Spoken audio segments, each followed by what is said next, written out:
અમે આદિ કૈલાસથી ગૌરીકુંડ સુધી આવી ગયા ભગવાનની મહેરબાનીથી। આ ગૌરીકુંડ છે, એના દર્શન કીધા, આચમન કર્યું, પૂજા કરી અને અહીંયા માતાજીનું ગૌરી સ્વરૂપ દેખાય છે। આ બાજુ નંદી ભગવાનની રક્ષા કરે છે, આ બાજુ બાલ શિવજી સૂઈ રહ્યા છે અને અમને સરસ જાત્રા થઈ। આદિ કૈલાસની મનોકામના પૂર્ણ થઈ।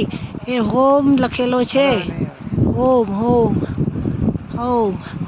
હજુ થોડું વાદળો છે એટલે નીચેથી અમને આદિ કૈલાસના તો દર્શન થઈ ગયા। હવે થોડી વાર છે, સ્પષ્ટ થાય તો અમે દર્શન કરી શકીએ। એ ઓમ અહીંયા આપણે જેવી કલ્પના કરીએ, ભગવાનની સ્મરણ કરીએ એવા રૂપ દેખાય છે।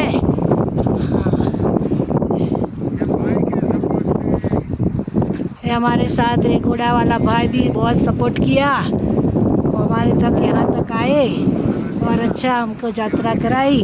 हमारा थोड़ा पुण्य उसको भी देना है। ओ शिव जी भगवान आदि कैलाश તમારી અમારી મનોકામના પૂર્ણ કરી આવીને મોટા કૈલાસની પણ યાત્રા કરાવજો।